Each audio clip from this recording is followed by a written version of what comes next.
वहीं रामनवमी जुलूस को लेकर बंगाल में राजनीति गर्म है। हावड़ा में पुराने रूट पर रामनवमी जुलूस को सशर्त कोर्ट ने इजाजत दे दी है। हाईकोर्ट ने हिंदू संगठन को जुलूस की इजाजत दी है। ममता सरकार ने पहले जुलूस की अनुमति नहीं दी थी। ममता सरकार ने कहा था जुलूस निकलने से सांप्रदायिक तनाव हो सकता है, इसलिए फिलहाल इसे एहतियातन रोक दिया जाए। लेकिन कलकत्ता हाईकोर्ट ने इसे मंजूरी दे दी है। और आपको बता दें, रामनवमी जुलूस को लेकर मंजूरी दी गई है, सशर्त मंजूरी मिली है। किसी तरह के हथियार का इस्तेमाल, हथियार का प्रदर्शन, हथियार लहराना, इसकी इजाजत नहीं होगी। लेकिन हावड़ा में पुराने रूट पर रामनवमी की जुलूस निकाली जा सकेगी, इसे हाईकोर्ट ने मंजूरी दी।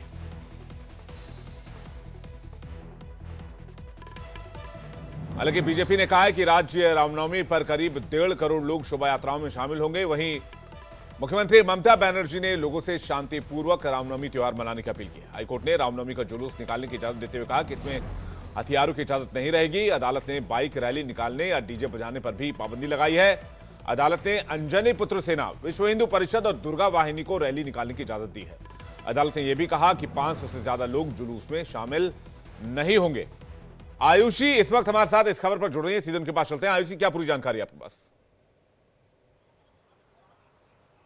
जी बिल्कुल, जिस तरीके से पश्चिम बंगाल में 6 तारीख को जो रामनवमी त्यौहार आ रहा है, उसको लेकर जो गहमा गहमी है वो बढ़ गई है। जहां एक तरफ बीजेपी जो विपक्ष में है वो ये कह रही है कि रामनवमी धूमधाम से मनाई जाएगी। विश्व हिंदू परिषद द्वारा 2000 ऐसी रैलियां, शोभा यात्रा जो है वो निकालने की बात कही जा रही है। इसके अलावा शुभेंदु अधिकारी बीजेपी नेता कहते हैं कि 1.5 करोड़ जो हिंदू हैं, जो लोग हैं, वो सड़कों पर उस शोभा यात्रा में शामिल होंगे। लेकिन वहीं अगर ममता बनर्जी की बात कर ले तो सरकार इसके पक्ष में नहीं है। सरकार लगातार जो है पुलिस प्रशासन की मुस्तैदी बढ़ा रही है और साथ में इस चीज को लेकर जनता के बीच भी एक संदेश दे रही है कि इस तरह का कोई भी सांप्रदायिक घटना जो पिछले कई वर्षों में पश्चिम बंगाल में रामनवमी के दिन देखा गया है वो ना हो, वो अप्रिय घटना ना हो, जिसकी वजह से कहीं ना कहीं जो पश्चिम बंगाल सरकार है वो इसके पक्ष में नहीं है। लेकिन ऐसे में अब जहां एक तरफ सरकार जो है 2 अप्रैल से लेकर 9 अप्रैल तक सभी पुलिसकर्मियों की छुट्टियां रद्द कर दी गई हैं,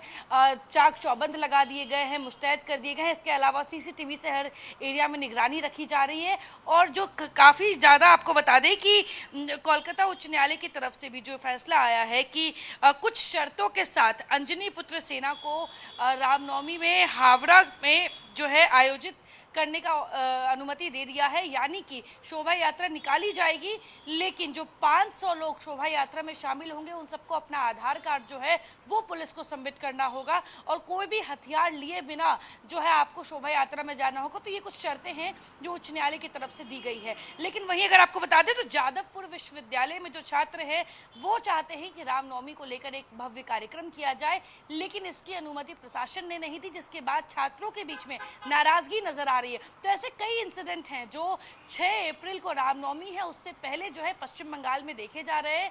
वहीं अगर सरकार की बात करें तो सरकार डरी हुई है, क्योंकि 2018, 19, 20 माफ कीजिएगा 20 में कोविड था, 2018, 19, 22, 23 में हमने देखा है किस तरीके से पश्चिम बंगाल में रामनवमी को लेकर जो खास तौर पे जो ऐसे छुटपुट हिंसा हुई है और कई बार तो विकराल भी हो गई है, जिसकी वजह से कहीं ना कहीं जो सरकार है वो पहले से जो हिदायत दे रही है जनता को कि आप इस तरह की चीज़ों में घर से बाहर कम निकले। लेकिन वहीं विश्व हिंदू परिषद की तरफ से कहा जा रहा है ज़्यादा से ज़्यादा लोग घर से बाहर निकले और रामनवमी की शोभा यात्रा में शामिल हो। अब ऐसे में सवाल ये उठता है कि 2026 में पश्चिम बंगाल में चुनाव है, 70% आबादी वहां हिंदुओं की है तो वहीं 27% मुस्लिमों की है।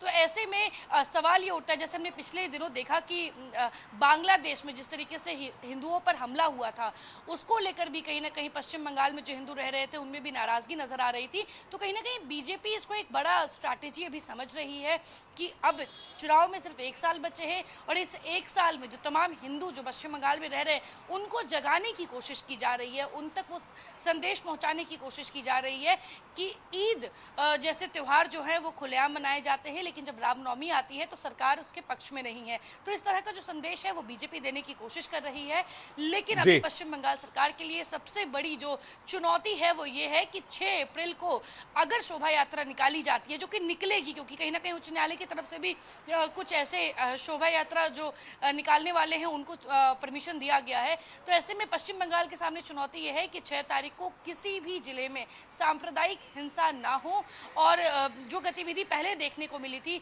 उस पर कैसे सरकार लगाम लगा सकती है, वो उनके सामने एक बड़ी चुनौती बनकर आ रही है। लेकिन ये रामनवमी वाला मैटर ऐसा नहीं है कि कोई पहली बार सामने आया आयुषी, हर साल की कहानी यही होती है। सरकार इस पर कुछ बंदिशें लगाती है, कुछ पाबंदियां लगाती है, मामला कोर्ट में जाता है, कोर्ट से फिर इजाजत मिलती है, ऐसा क्यों? देखिए बिल्कुल सही कहा आपने कि ये पहली बार नहीं हुआ है और इसीलिए शायद जो पश्चिम बंगाल सरकार है वो नहीं चाहती है कि इस तरह की घटना अब हो, क्योंकि चुनाव में सिर्फ 1 साल बचे हैं। कोई भी हिंसा, कोई भी दंगा अगर पश्चिम बंगाल में हिंदुओं के त्यौहार के दिन होता है तो एक बड़ा सवाल, प्रशासनिक लापरवाही का जो सवाल है वो सरकार पर उठेगी। दूसरी बात कि देखिए बीते दिनों जिस तरीके से बांग्लादेश में जो हिंदुओं के साथ प्रताड़ना हुआ, जो हिंदुओं के साथ हिंसा हुआ, उसको लेकर भी कहीं ना कहीं जो माहौल है वो बहुत ज़्यादा पश्चिम बंगाल में अभी भी देखने को मिल रहा है, क्योंकि देखिए पश्चिम बंगाल बॉर्डर है, बांग्लादेश में अगर कोई भी ऐसी गतिविधि होती है तो उसका सीधा जो सेंटिमेंटल इफेक्ट है वो भी पश्चिम बंगाल पे पड़ता है। तो ऐसे में रामनवमी पे पिछली कई वर्षों से हम देख रहे हैं कि शोभा यात्रा निकाली जाती है, सरकार हाँ ना करते हुए कहीं ना कहीं मैनेज करने की कोशिश करती है और सांप्रदायिक हिंसा भी देखने को मिलता है। लेकिन इस बार ममता सरकार नहीं चाहती है कि किसी भी तरह का सांप्रदायिक हिंसा हो जिससे उन्हें आने वाले चुनाव में नुकसान पहुंचे, और ऐसे में जो 70% हिंदू वहां रह रहे हैं उन हिंदुओं को किसी भी तरीके से जो कोई गलत संदेश है वो सरकार के अगेंस्ट ना जाए। लेकिन बीजेपी अपनी स्ट्रैटेजी में क्लियर है, बीजेपी का साफ कहना है हिंदुओं का त्यौहार है, जैसे देश भर में मनाया जाएगा वैसे ही पश्चिम बंगाल में मनाया जाएगा। शोभा यात्रा विश्व हिंदू परिषद देश भर में निकालेगी और वैसे ही पश्चिम बंगाल के लिए भी 2000 शोभा यात्रा जो है वो उसकी प्लानिंग की गई है।